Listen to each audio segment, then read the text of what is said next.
Hi, everyone. Welcome to the webinar. We are just going to take a few minutes to give everyone a chance to sign on. Please feel free to use the chat box to let us know where you're joining us from. And we ask that you leave your microphones muted and your video off while the speakers are presenting, and we'll have time for you to go on video and ask questions at the later part of the webinar. So we'll get started in just a minute.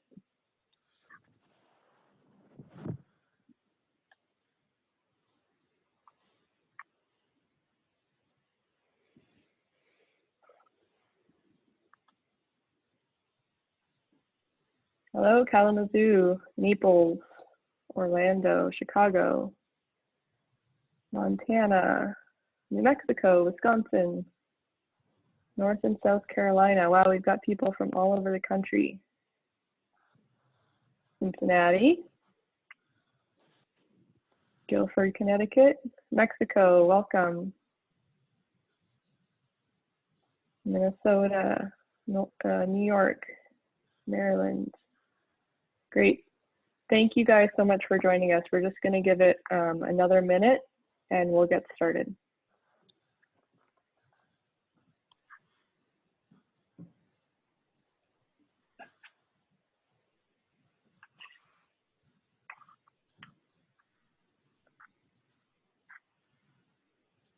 All right, thank you guys so much for joining us for our Community Connection in Times of Crisis webinar.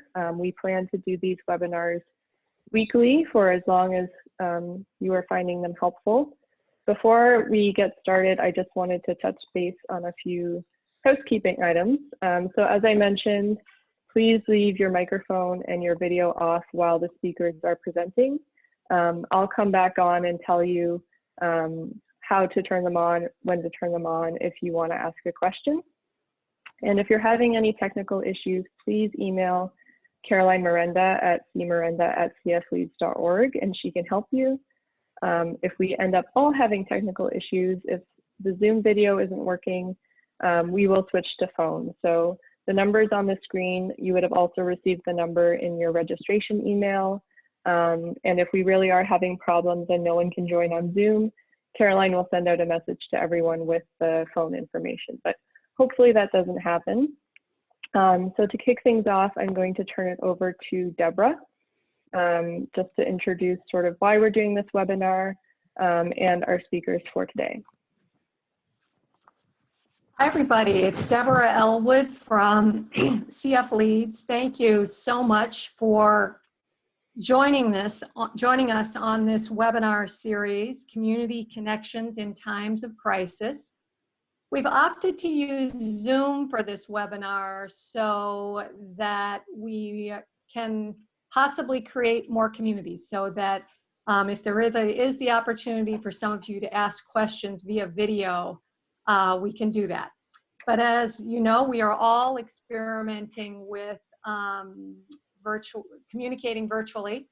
And so hopefully the technology works. And again, if it doesn't, we will go to phone.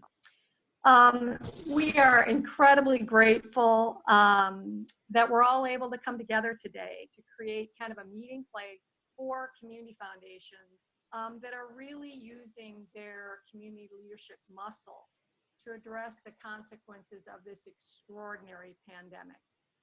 And as we know, this is a lot more than a public health crisis. As many of you have seen the news today, we had 3.3 million people file for unemployment last week, which is the most in some 40 years. So we know these are difficult and disorienting times and very, very demanding for you. Know that you're facing this crisis on many fronts. You've got social distancing, which we here at CF Leads are trying to call physical distancing. We need each other more than ever, so it's physical distancing, not social distancing.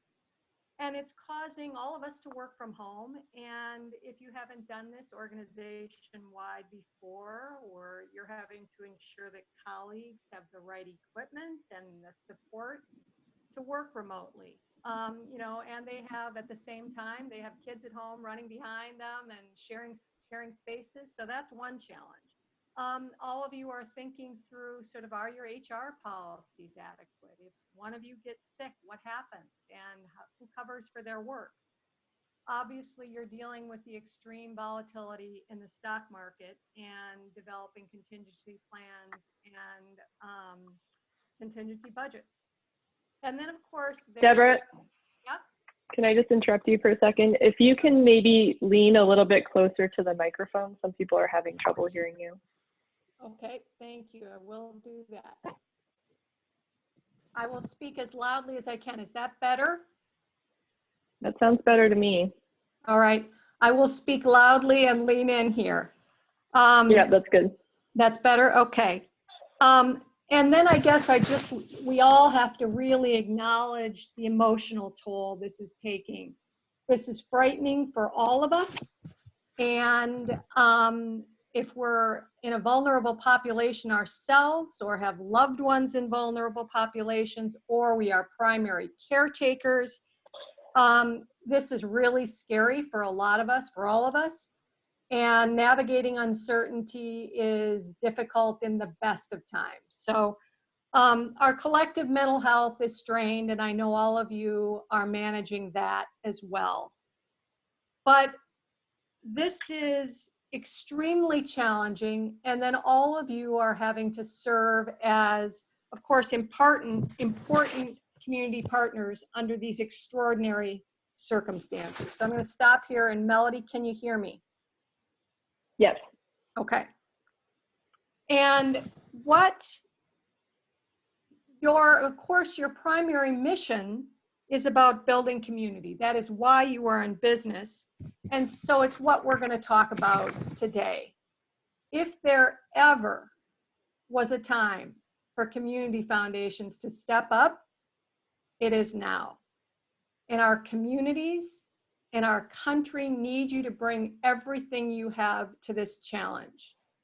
Your money is a start, and the charities on the front line of this work need you to be flexible and supportive and fast. And that's really important now in the immediacy of the crisis. But community foundation and even private foundation resources are completely inadequate at this time. This is going to take a whole new way of thinking about our systems and our policies, and it's going to take you being part of those conversations. Public officials are making decisions on the fly.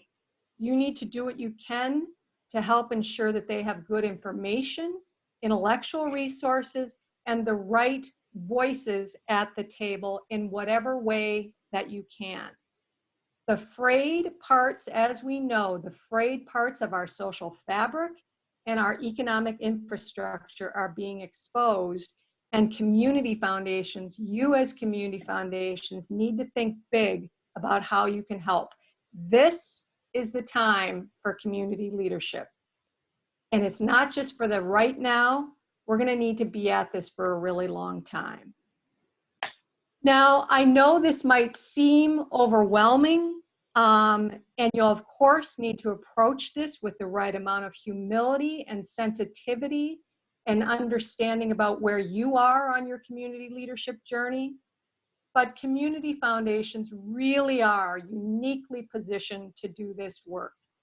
You already have relationships with local leaders, both with those in traditional positions of power like public officials, and those that don't have the official titles after their names, but are leaders in neighborhoods and know the aspirations and needs of people in a different way.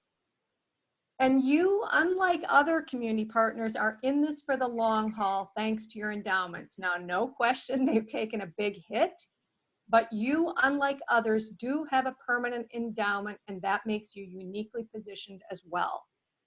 And then finally, don't forget, unlike private foundations, we are public charities. Community foundations are public charities.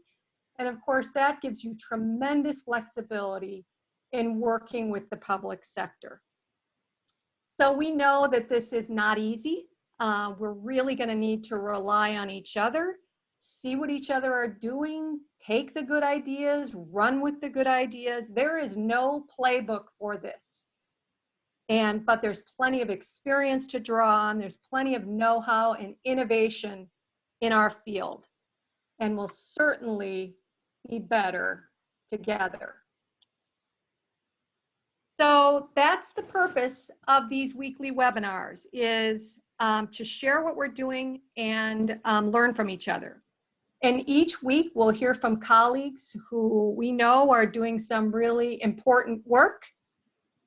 And we'll just hear from 2 or 3 colleagues. And then we'll end with something that we hope will boost your mental health, be it a poem or a story or even a song. And we'll just keep it really simple. So today's speakers are Ellen Gilligan, who is the president and CEO of the Greater Milwaukee Foundation; Isaiah Oliver, who is president and CEO of the Community Foundation of Greater Flint; and Patricia Mejia, who's the vice president of community engagement and impact from the San Antonio Area Foundation. They're all doing some incredibly important community leadership work. Ellen will be talking with us about the work she is doing with public officials to solve problems. She's been in regular contact with the mayor, a superintendent of schools, etc., and just has some important stories to tell. Isaiah Oliver, who has lived through other crises, as we all know, with the Flint water crisis, and has some really important lessons from that work that he's applying to his work now. And then Patricia has been already thinking through some creative strategies, particularly with an equity lens, for addressing the situation now. So I'm going to sign off my video and mute myself and hand it over to Ellen.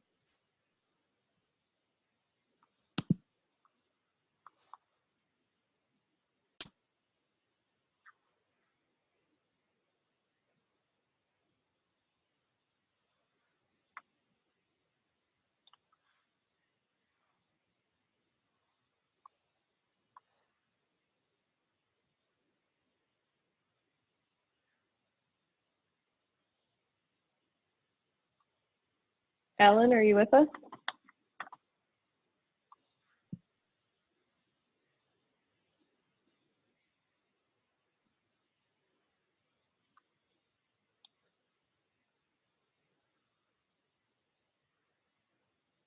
There you are.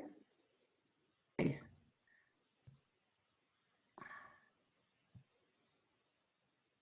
I good? Yep. Sorry, everybody. I'm getting the hang of these tech tools. So I wanted to welcome everybody and say that I hope everyone is safe and healthy. And I really want to express my appreciation to CF Leads for bringing us together, because I find that in these times when we're all trying to figure out some of the most unbelievable problems that our communities have faced in a generation or more, it's really helpful to have the camaraderie of people who are trying to address the same issues. And I do love the Zoom, because the isolation and the ability to see people's faces, it really brings me closer to individuals. I shared at the beginning, as we were getting set up, that we had a staff meeting of 60 yesterday by Zoom, and just seeing people sign on and seeing their faces was extremely emotional for me. And we ended with a dance party. So that is not part of my formal presentation, but I encourage you all to think about fun ways to engage your staff. So I thought, as I talked about what we are doing in Milwaukee, I could begin by, first of all, talking about, as we all know, the opportunity and privilege that these roles provide us. You know, as we see what our communities are facing, I recognize both the opportunity and the obligation for us to really do things differently and to really respond and take leadership in different ways. So it is a privilege to play this role, and I take it very seriously. Next slide, please. So I organized my, Melody, are you advancing the slides? Great. Yep. I am going to talk about our very special relationship with the city and the mayor and the superintendent of public schools, but I just wanted to emphasize the fact that our community leadership work is so embedded in our organization that it is difficult to distinguish our work in this situation than the way we do our work every single day. So I just want to touch on a couple of things that help us embed our community leadership practice at this time. So I've organized my few little remarks around the core competencies of community leadership. So with regard to engaging residents, the Greater Milwaukee Foundation has a permanent community engagement team, which is based in neighborhoods, working with residents every day. So our long-term relationships with residents go beyond just input, but they are engaged in our decision-making around grant making. So that becomes very important at a time like this. They're able to identify immediate needs in neighborhoods and among certain sectors. So that is a critical input as we move this work forward. We also have a senior director of civic engagement who is working with our CI team to reach out to key nonprofits in the food, shelter, and health arena. And one of the critical issues that was initially identified by our mayor and our superintendent was that children who are dependent on school breakfast and lunch programs now that schools are closed. Next slide, please. Next slide, please. So working across sectors. So the initial call that we made to the mayor really identified this issue with the superintendent and with the inability for the city or the superintendent to be responsive to the fact that they had closed the schools and that there were 20 feeding sites opened, but that they were really only able to serve school lunches and a breakfast on a takeaway basis. They were also trying to provide families with learning packets, but that every day more students and their families showed up. And of course, they were not necessarily Milwaukee Public School students. They were people who needed immediate food.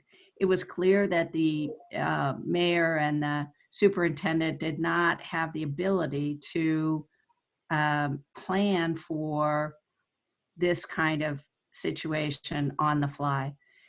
So we reached out to the mayor and convened a cross-sector response team that initially included about 10 key philanthropic and corporate funders, and we met virtually with some of his key staff on the ground who are managing the CDBG program, the continuum of care, and the health department. And what really caused this was their inability to respond and rapidly deploy resources. Next slide, please. Next slide, please. So the foundation's deep work in neighborhoods and our understanding based on data of where the real gaps were on a neighborhood level, on a zip code level, and our relationships with residents and resident organizations really helped us advance this work. And the foundation has a commitment that we adopted in 2016 to use all of our resources to advance racial equity over the next generation, which includes all our financial resources, our communications resources, our public policy, our advocacy, our convening, our impact investing. It is our North Star by which we make every decision. So that our understanding of data at a deep level helped us understand where the resources were needed. Next slide, please. So the foundation, as most community foundations, are really positioned at the nexus of public sector, nonprofit, and private philanthropy. So our relationship with the mayor in particular, and also the school superintendent, working on other issues, really helped us be positioned for the mayor to reach out to us in this critical time. We're also, early childhood education is one of the areas that we are particularly interested in. So we are currently partnering with the State Department of Families and Children to address specific issues related to early childhood education and child care workers being laid off, and child care for first responders and healthcare workers. We're also working with the public school district and the housing authority to address some of the restrictions that are placed on USDA food for school lunches, and because there are restrictions about whether or not you can take the food off site and deliver it otherwise, which really constrains the ability for somebody like the school district to provide food at a different site to more families. So our response was really about mobilizing our community-wide response. Next slide, please.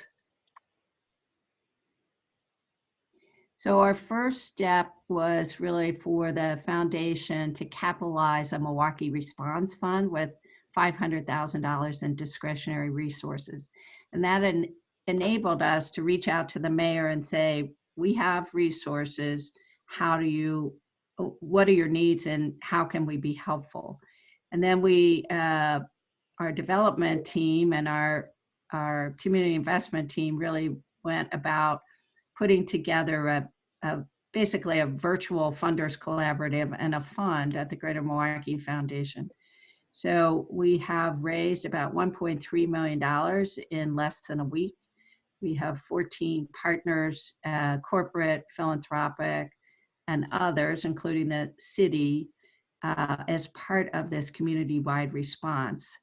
We are assessing needs daily from a neighborhood level, from reaching out to our nonprofit partners.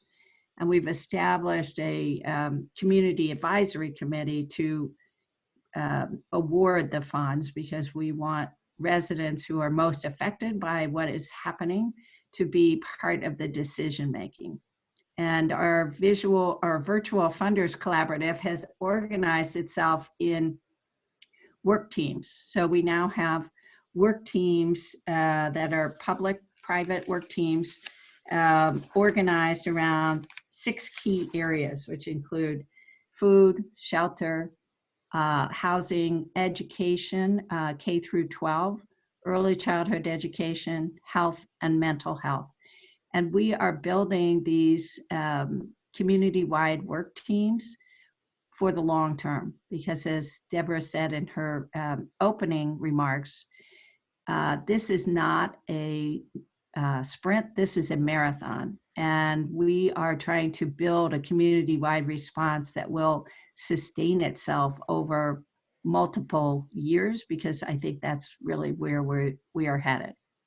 So that is, so we are working as diligently and as aggressively to get outside of our comfort zone and to really reach out across the community and mobilize resources, which would include not only financial resources, but volunteer and donated resources, and addressing some very significant logistical challenges. So at the Greater Milwaukee Foundation, we believe we are greater together. So our whole effort is really about that and mobilizing resources across the community as best we can.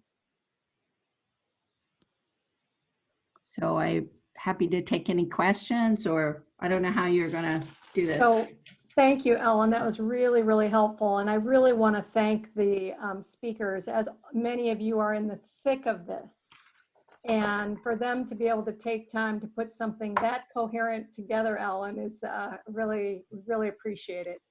What we're going to do is we are going to take questions after everyone has spoken, and we will give you instructions on how you can ask questions. I see there's one question in the chat, but we'll get to that after every speaker has gone. So Isaiah, please step in, unmute yourself and turn on your video. And Ellen, there you go. Yep.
Isaiah, are you with us?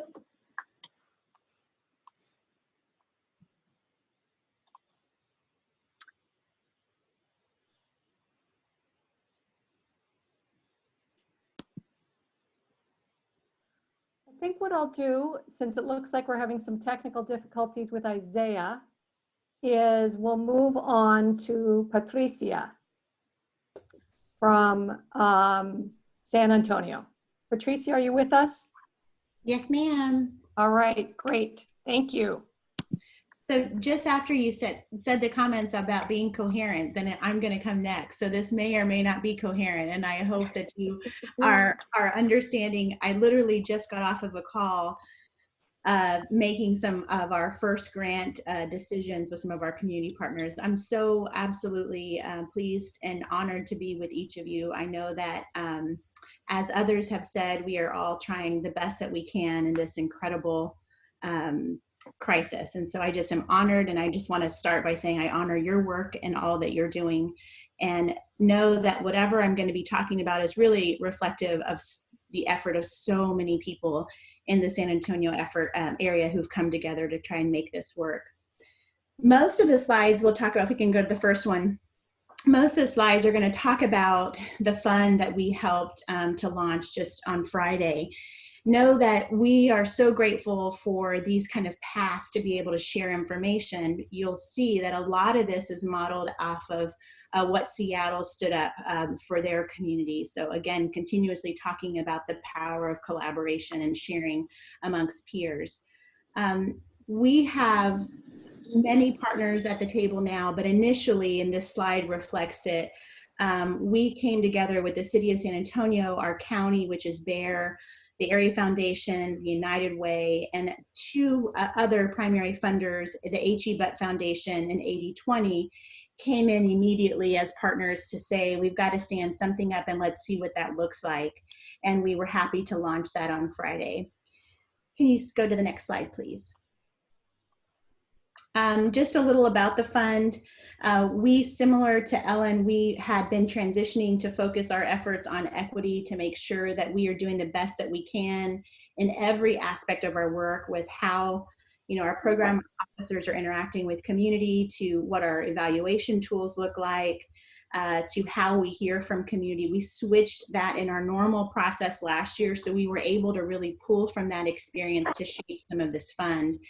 Similarly, it's a cross-sector approach. We've been on the phone daily with city staff and other county officials to make sure that our efforts are complementing that of their efforts as well as the public health department.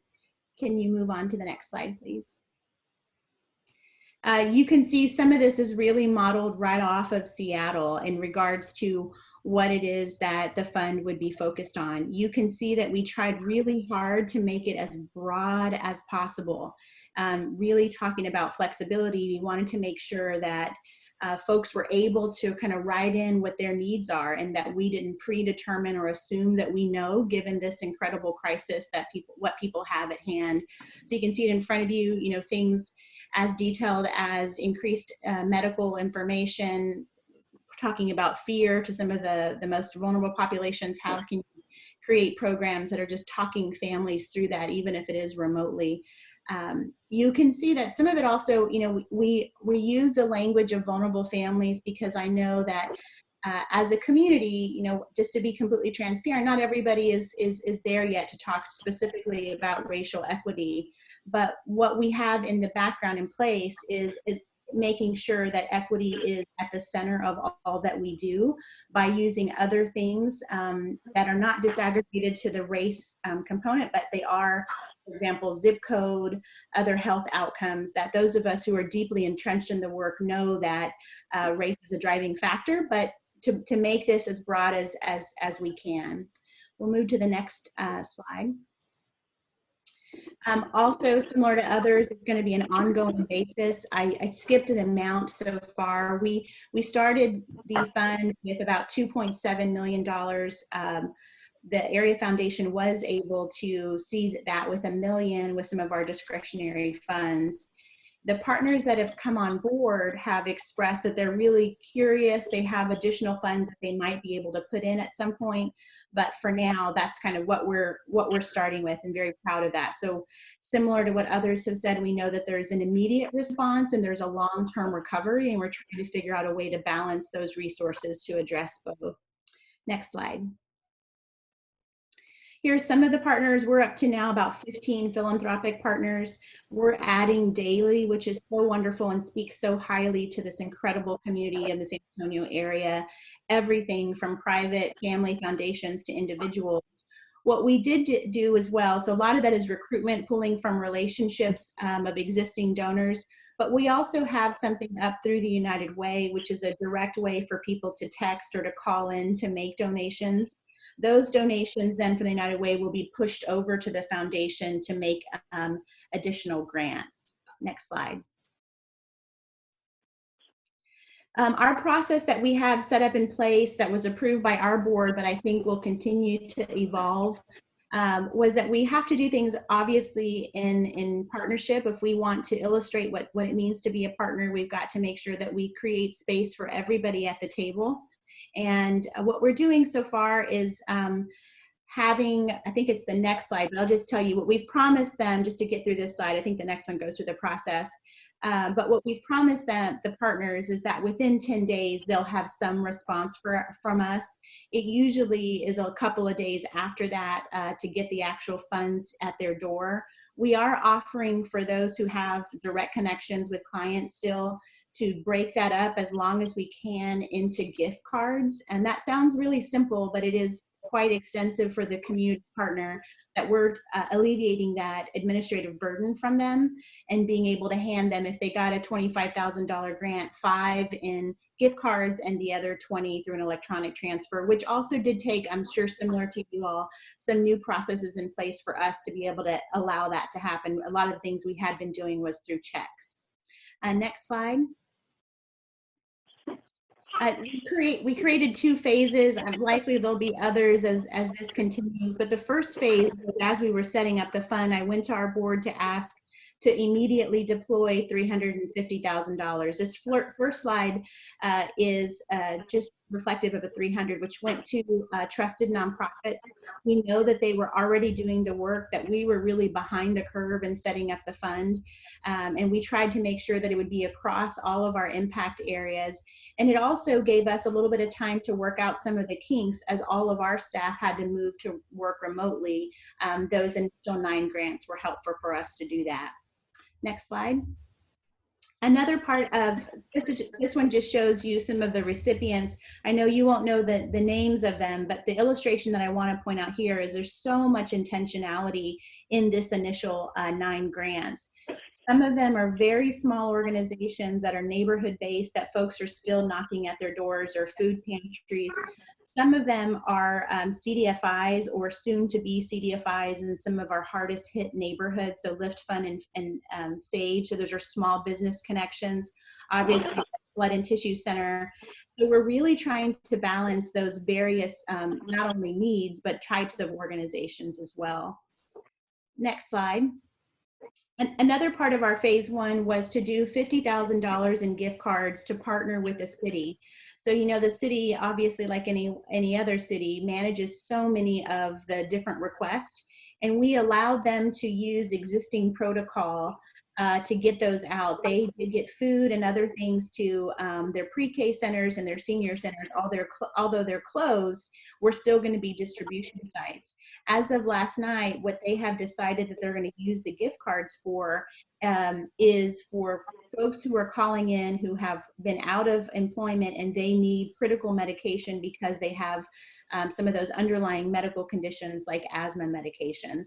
So that simple administrative task out of our hand was helpful for the city. Next slide, please. In phase 2 is actually the administration of the grant. So it opened on Friday. By the end of Friday, we had 50 applications. Today, we have 155 applications. We have I promised them a 6 to 10 day business turnaround. Our process is that there's 4 staff internally reviewing, and then we have an advisory committee of other funders. Our grants are between $5,000 and $50,000. We're using an equity lens for that as well. It's something I had set up before in our last grant cycle, which is that based on their budget size, smaller organizations can get up to a larger percentage of their budget, 20% of their budget, while larger organizations, that could change, can only get up to 5% of their budget. That could change. We've agreed that we have to keep monitoring this every day, and that may not be the best path moving forward, but for now, that's what we have in place. Next slide, please. This gives you a sense of, this is just a quick snapshot. It's not the best data, but I wanted to show you just a glimpse of what's coming in. The application showed that we asked them to request a certain amount, up to $50,000. Some of them didn't follow that. They might have asked 200, but we also asked them to outline what they assume is the need. So I just wanted to show you that discrepancy, you know, over 3 million requested and over 33 million in expressed need. That just shows on the right a couple of different ways in which they're dividing out how the requests are coming. Next slide. These are some of the partners. One of the things I'm sure some of all of you are working on is we're simply trying to track. While we want to be a path, you can go to the next slide. One more, please. While we're trying to be a path for all funds, we definitely are not the only folks funding. And so what we're trying to do is almost create a clearinghouse of what we know publicly is going out so that we can better monitor how much is one organization getting. So ensure that our fund is doing what we can to fill the appropriate gaps. We also have a Big Give campaign that in our city that has transformed their platform to be a responsive place for this, and so I'm excited about them. It's just a different channel to get money directly to nonprofits. Next slide. The last 2 slides are things I think I'm most proud of. It's just kind of talking about the agility here. You know, so much of what Deborah already described, this crisis is showing what we already knew to be true, that there's a disconnect between philanthropy and some of our most vulnerable populations. But it also is an opportunity for us to kind of look back at some of the policy issues that might serve us well if we can advocate for now. And also that traditional paths such as grant making may not be the only way to get money directly to families. And we're similar to Ellen. We're constantly talking through phone banking and city officials to get surveys out to better understand the need. On the next slide, we talk about some of those unique solutions that are kind of in the making. Can you go to the next slide, please? one of the things that we did right off the bat was a partnership with our United Way in the city to stand up an emergency childcare, and that was for healthcare workers who are still having to go to work, and to make sure that they have childcare provided since all of our schools are closed. With policy issues, we're on the phone daily with different advocates who had already tried to push through a citywide sick leave program, but we're also looking at how can our funds help influence some of those decisions around payday lending as well. So those are conversations that are they're ongoing, but they're not in place yet.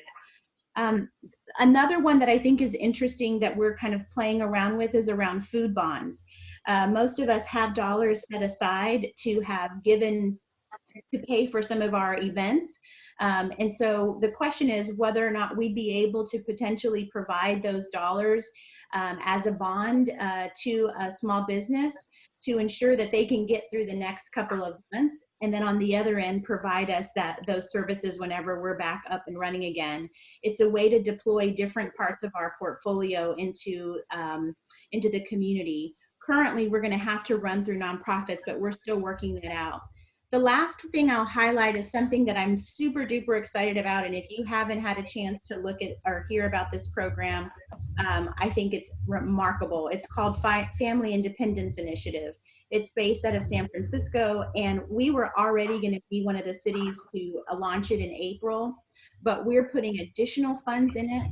That idea is, you can look more into it, but in a quick sentence or two, is simply allowing people to be monetized for their social capital by what they input into an app. So if you and I are exchanging information about how to better help our small business, I might get up to $3,200 a year directly into my bank account. So we knew it was a powerful platform before this, but now with this, it is a direct way to get dollars into pockets of families. I think that's my last slide. I probably went over time. I apologize. I try to go in as quickly as I can. I look forward to questions later. Thank you so much, Patricia. And it's really helpful to hear the kind of progression from the immediate needs from the funds and what you're going to be doing later. So I think we have connection to Isaiah. Do we have connection now? Yes, we do. Fabulous, Isaiah. Oh my gosh. Thank you so much. So glad to have you. You can put your video on and I will step back. I think my video is set up. I hope everyone can see me. I'm excited about being here today. I also want to apologize up front. I'm sure Deborah was trying to squeeze me between two amazing community leaders doing work on the ground, and I'm actually ending this thing out, hopefully trying to leave some time on the clock so we can get to those questions that you have about the work that's happening both in San Antonio and in Milwaukee. I'm also thankful that I have the opportunity to learn from some amazing folks that are doing amazing work on the ground. So I'll start by just telling a quick story. I'm working from home, and it's very interesting working from home because you learn a whole lot about the things you just don't know you don't know. I have been at home, and you can go to the next slide here. You don't want to see a picture of me.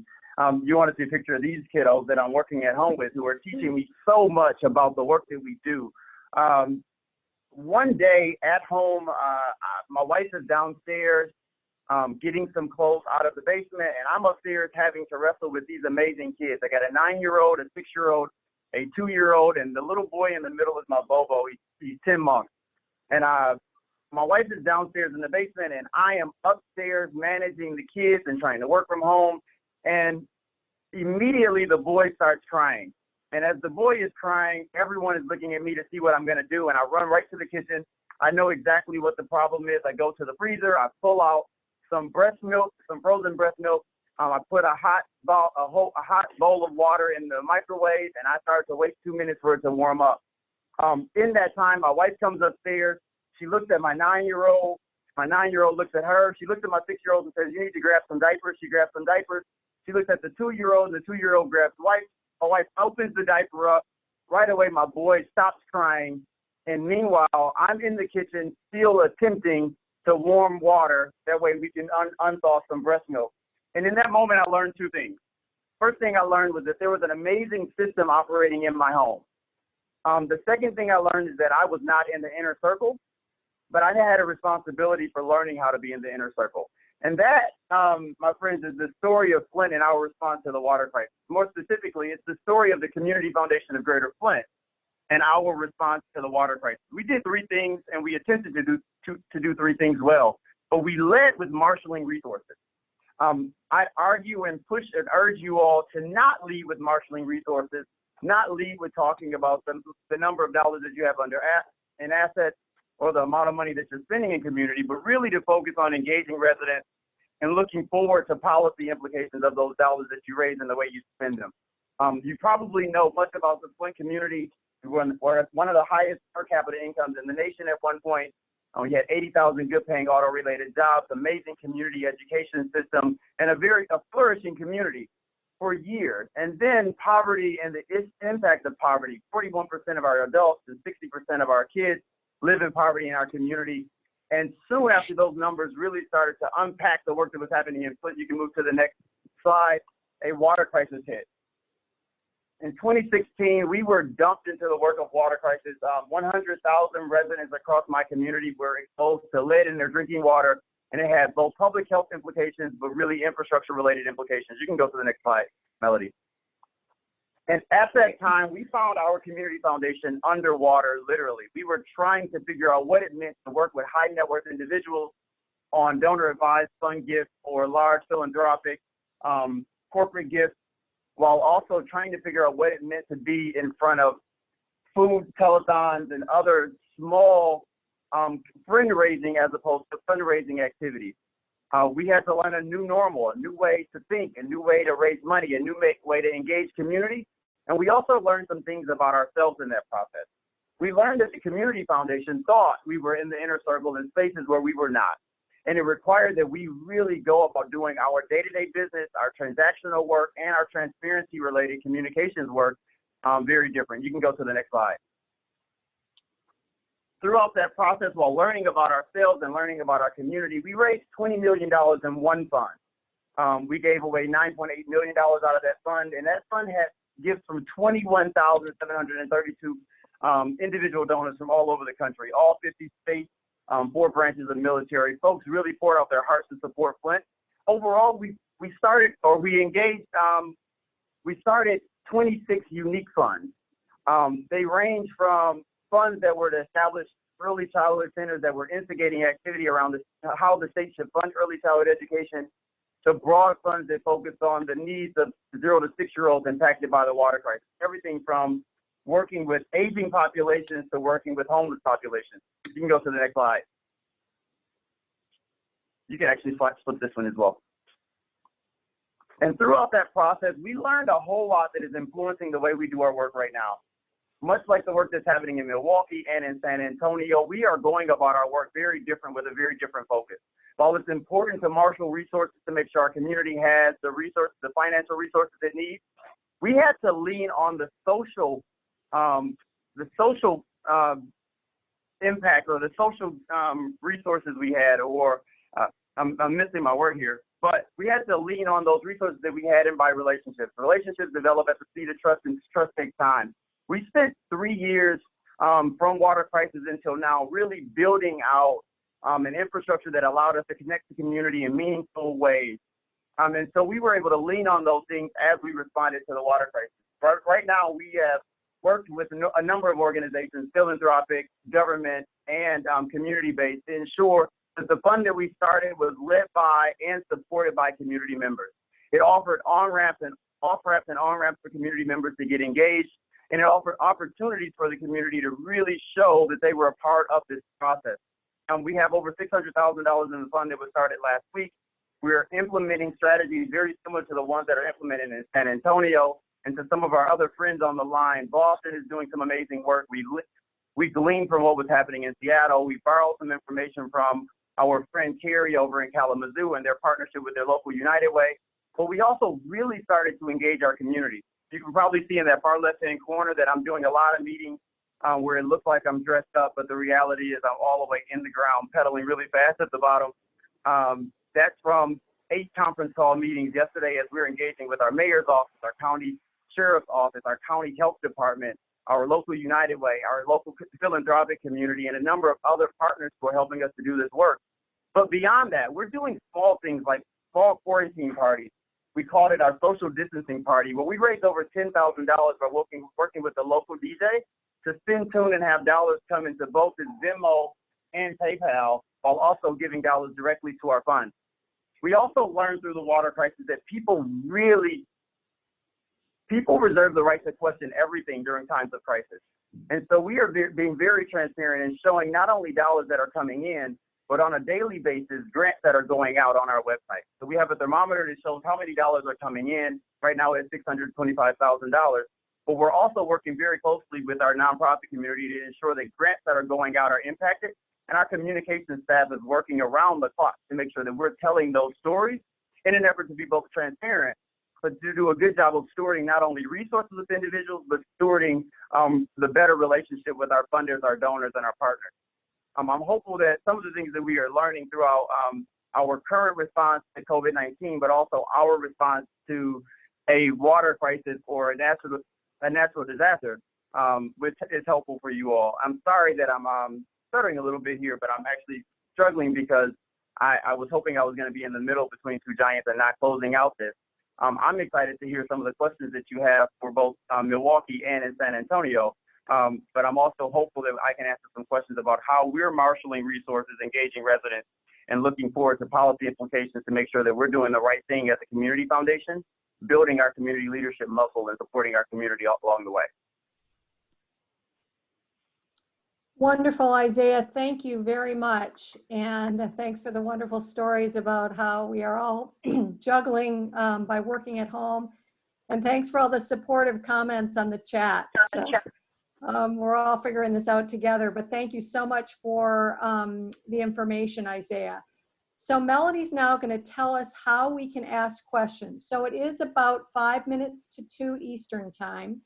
We said we'd go to 2, but we're happy to go longer if those of you who can stay on want to.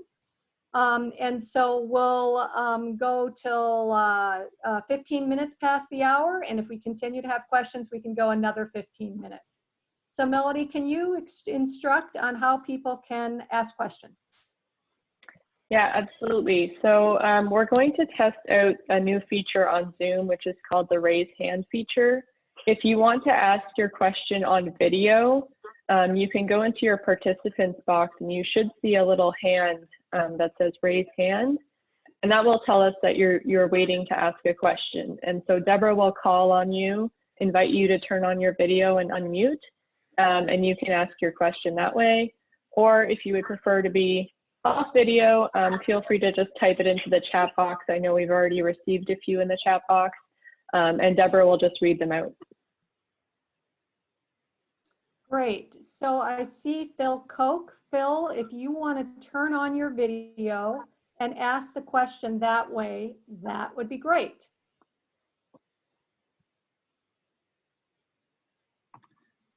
Hi, this is Phil Koch. It says that I cannot start the video because the host has stopped it, which is fine. I'll ask you to start. There you go. Great. Thanks for having me. My name is Phil Koch with the Community Foundation of Westmoreland County and the Pittsburgh Foundation.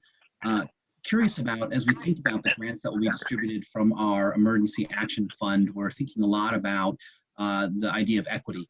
I know one of our speakers talked about that earlier, but oftentimes in our grant making, we think about supporting organizations that are led by Black and brown leaders. We think about equity in terms of race. We think about equity in terms of our LGBT community.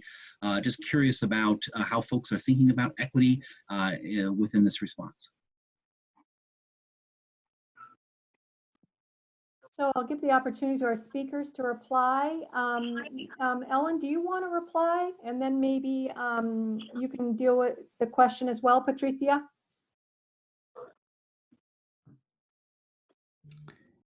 Sure. I'm learning things from my colleagues. I love this because I'm learning things from my colleagues in San Antonio and Flint all the time.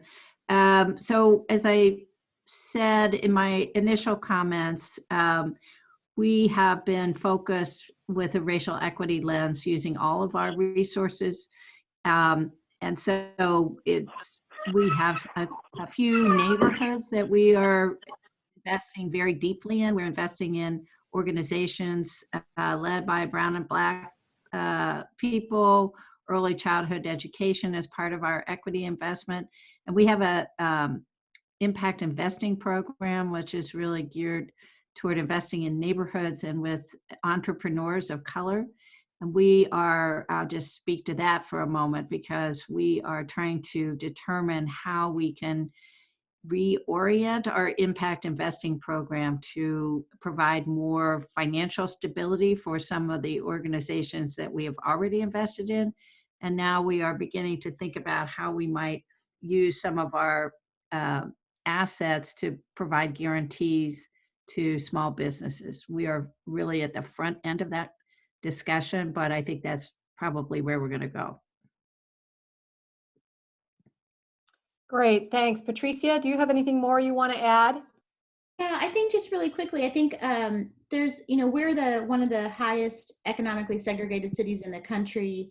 We also, unfortunately, have the highest poverty rate for a large metropolitan city. So given those two things, sometimes systematic ways are very easy, like for us to look at particular zip codes, areas of town. And so we've systematically put those in our scoring structure to make sure that those are highly prioritized. And so that's one way, and I'm happy to share with anybody that would like some of those things that we've been putting into place. But the other is, it sounds so simple, but it truly is very helpful. That at the end of the day, we're looking at the grant decisions after they've already been, approved, and we've gone through multiple conversations, and we're asking the question, what does this actually mean? In our normal grant cycle, we have heat maps where we're putting, where the zip codes are. Now we're saying, where is the LGBT community actually reflected here? And so, for example, some of those gift cards, we wanted to make sure they went to a nonprofit that we know is a home for a safe place for that community, similar to the refugee community. We're being real intentional about asking those questions even after our process goes through. The one thing I just want to end with, I think that we haven't settled with is, what is priority? And as we're looking at these applications, the real hard truth is that nonprofits don't have a long bank, right? So they're looking at, they're going to have to, if we don't infuse them with cash, they're going to have to let off their staff, or already have, some of which aren't going to be eligible for unemployment. And I think about that, what's been heavy on my heart for the past 24 hours that I don't have an answer for, but I think is really something we're all struggling with, is that for the art community. Some of our artists in some of these hardest zip codes who keep our culture in this city. When you think of San Antonio, you think of Mexican Chicano art. Some of those people are actually probably going to be without, and very soon, if not already, in lines of our food bank, and helping us to kind of reshape our thinking about what does that mean? How do we deepen our understanding of what it means to be an artist, and how do we get money to those families? So no answer, but just something that at least we're continuously thinking about.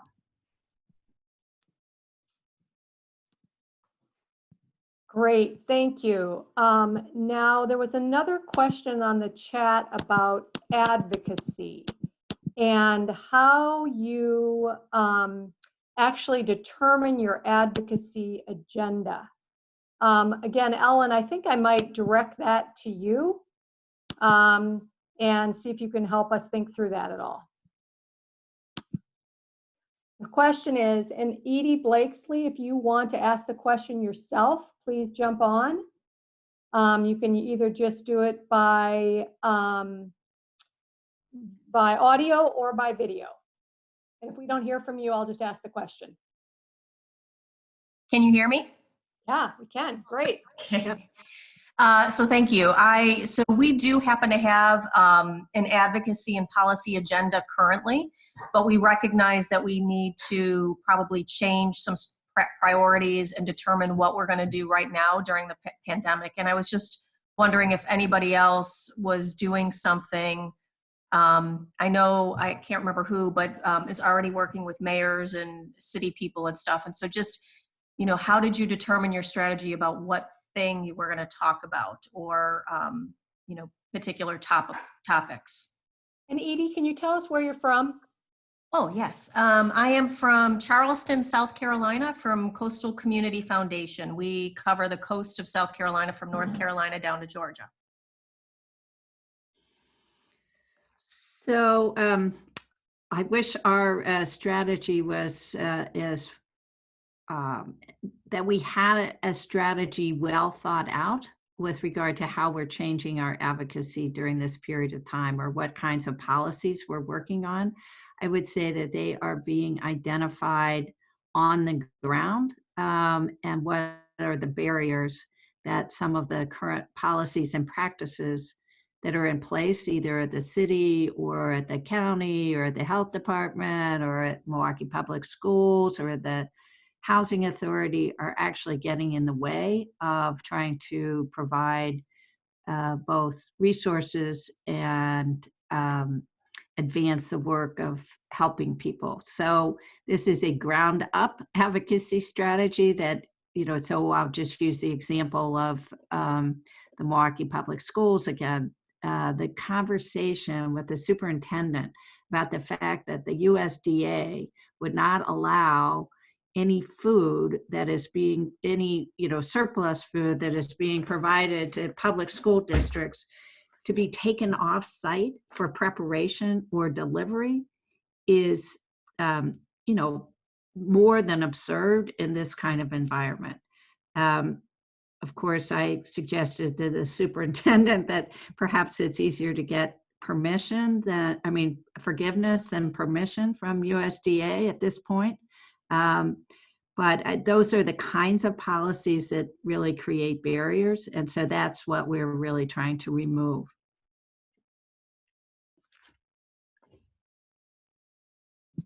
Thank you, Ellen. We've got another question in the chat from Patricia Gerling. Patricia, do you want to turn on your audio and or video? And I'll wait just a minute. If we don't hear from you, I'll do it, ask the question.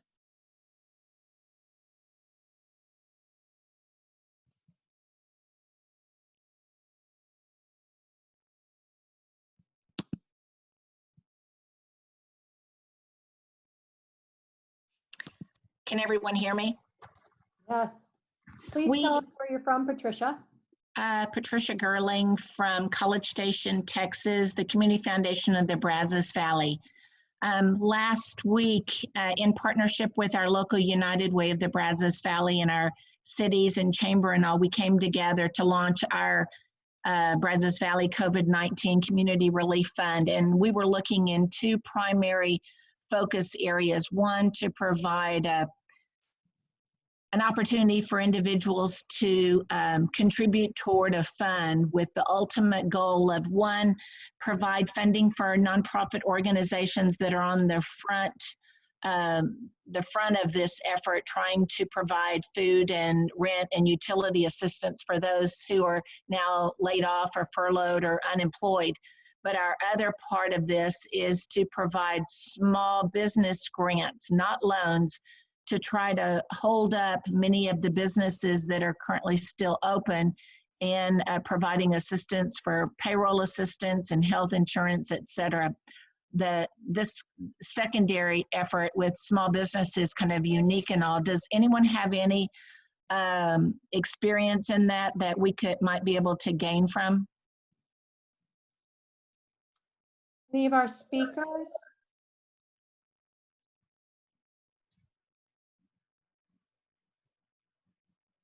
Okay, appreciate your help.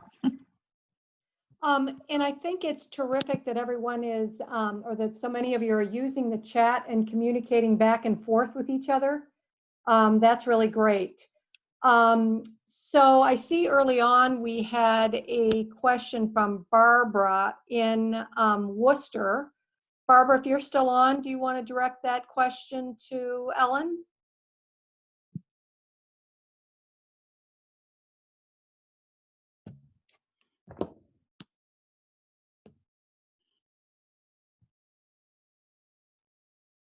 So basically, Ellen, she was asking if you had been, what relationship you'd had with your United Way. And I know you mentioned that a little bit, but I wondered if you could address it again. I'm trying to get back to the screen. Can you hear me? We can hear you. Yep. Okay, sorry. So she We- asked what role your United Way is playing and how you're working together. Yeah, so United Way, we reached out to United Way right away. They are partners in our effort. They have their own urgent needs fund that they stood up at the same time we stood up our Milwaukee Response Fund. They have been part of our overall work groups. They are leading a group around shelter and working with the city's shelter providers. And I spoke to the Amy Lindner, who's the CEO of United Way, just this morning, and they are going to transfer some of the money from their fund into our fund. So we are very closely aligned on this, but they, for a variety of reasons, wanted to have their own fund. So we're good with that. And, you know, I would say in addition to that, I think Patricia mentioned some of the other partners that they have in their fund. We have so many private foundations that are making investments that we are both using our fund and aligned resources to try and move some of this work forward. So I hope that's helpful. And there are other comments in the chat from Carla Roberts about how USDA restrictions were lifted. You can read that in the chat. Really, thank you very much, Carla. It's really helpful. How states can apply for waivers and various things like that. So I would also, ma'am, make a comment about the small businesses as well. Absolutely. So I was just going to ask that. Yep. Eyes that work with small businesses.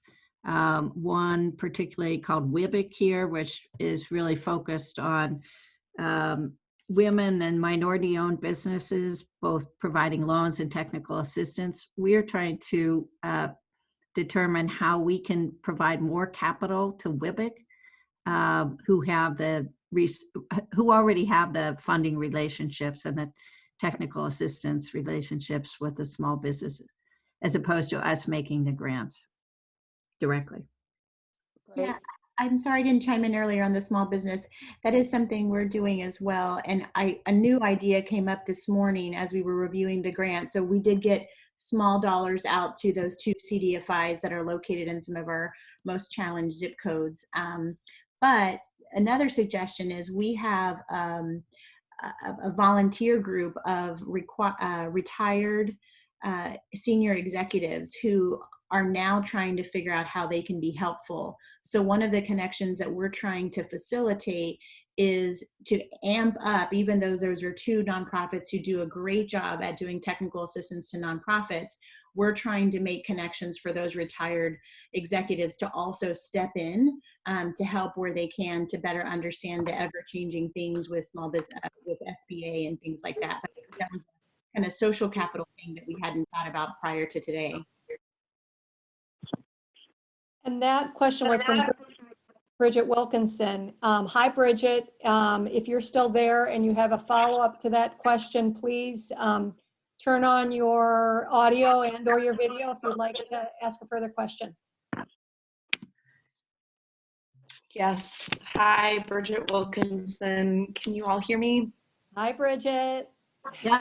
Hi, good to see you. Yeah, I think our question is, we have just been getting a lot of inquiries from companies about setting up basically a relief fund for their employees that will be laid off.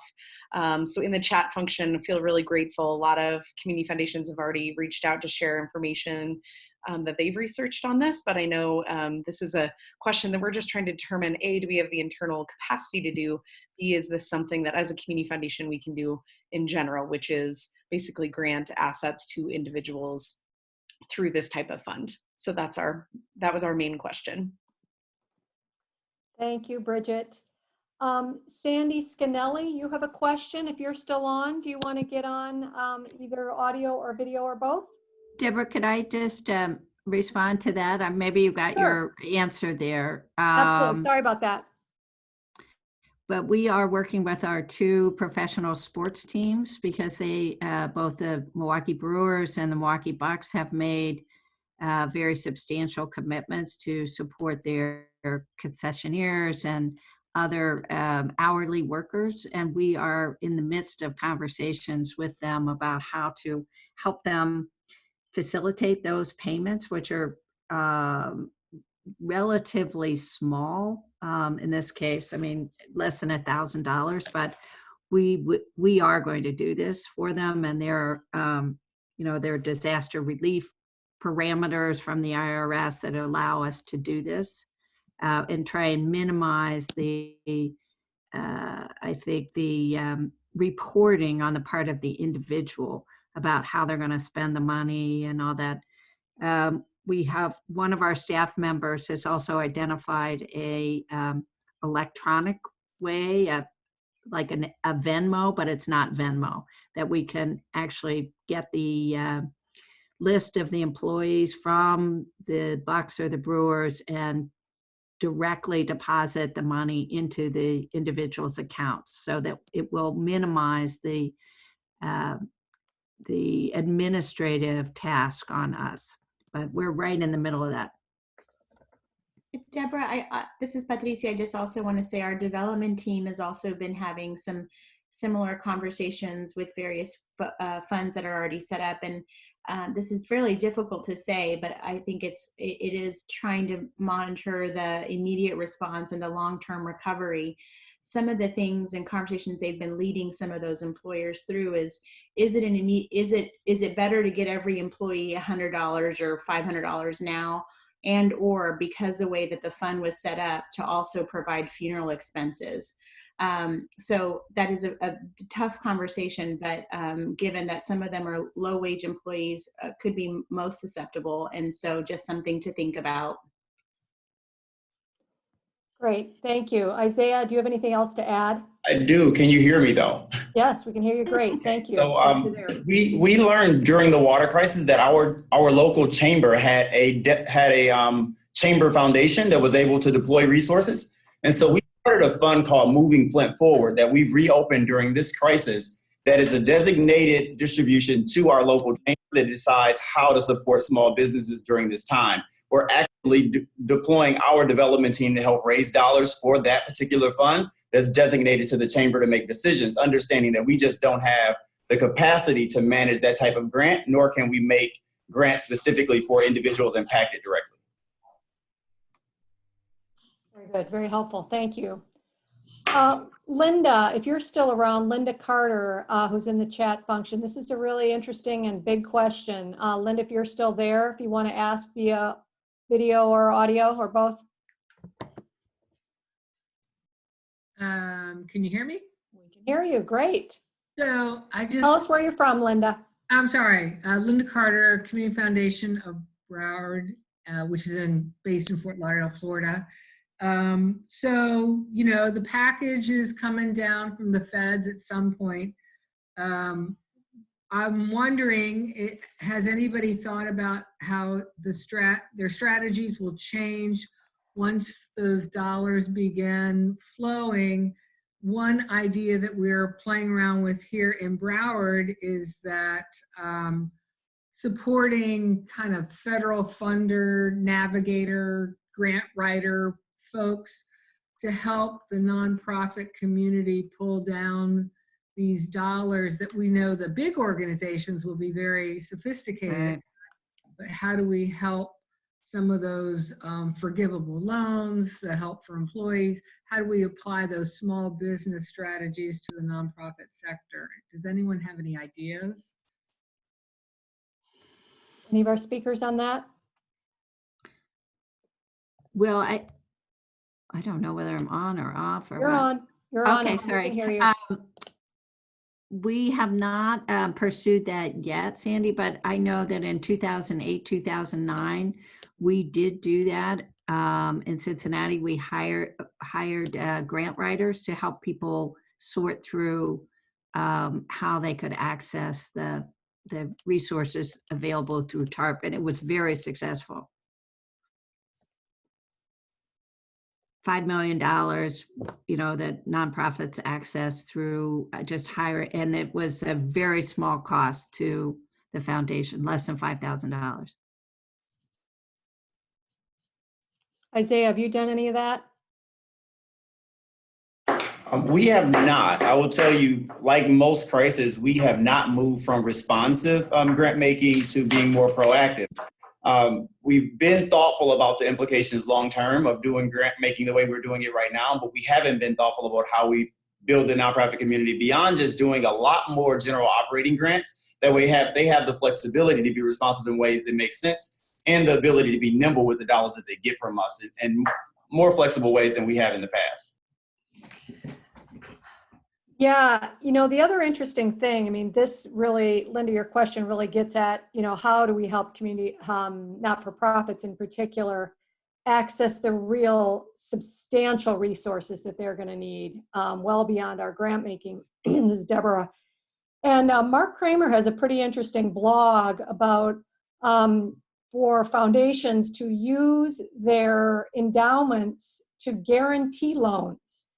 So while you may not, your endowments are down and you may not have a whole lot of grant money, but Mark Kramer from FSG has a really provocative article on this about how we can use our endowments to guarantee 2, 3, 4, 5-year loans, which will get folks a lot more resources than we could ever do with our grants.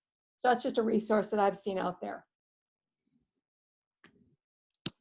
So do we? Yeah, and I would say that that article spurred our thinking about how we might really advance our guarantee authority. We'll put that up on our website so that you all can reach it. Well, thank you so much to our 3 speakers for, in the midst of one of the biggest, the biggest crisis we've probably any of us experienced in our lifetimes, and to share what they are doing in response, and not only just sort of the short-term response loans, but all of the relationships that they're taking advantage of to really think through some of these big problems now and in the future. We'll do this again next week. Please feel free, Melody, you want to go to the next slide? Please feel free to send us any questions you have. But we will finish out with a poem. Our colleague Len Bartel is going to read this poem, which is really, really apt in this time we're facing now. So Len. You can hear me? Yep, hear you. Excellent. So many of you know that we run the Executive Leadership Institutes for CEOs and vice presidents. I have started the practice of beginning and ending each meeting that we're together with a poem. And so today I'm going to be sharing The Gates of Hope by Victoria Safford. Our mission is to plant ourselves at the gates of hope, not the prudent gates of optimism, which are somewhat narrower, not the stalwart, boring gates of common sense, nor the strident gates of self-righteousness, which creak on shrill and angry hinges. People cannot hear us there, they cannot pass through. Nor the cheerful, flimsy garden gate of everything is going to be all right, but a different, sometimes lonely place, the place of truth-telling about your own soul, first of all, and its condition, the place of resistance and defiance, the piece of ground from which you see the world, both as it is and as it could be, as it will be, the place from which you glimpse not only struggle, but the joy of the struggle. And we stand there, beckoning and calling, telling people what we are seeing, asking people what they see. Beautiful. Really beautiful. Thank you, Len. So please send any topic ideas to Len, and we'll gather these for the future. We really do have our ear to the ground, but we'd love to hear from you in whatever way we can. Also, feel free to call us and share us your stories.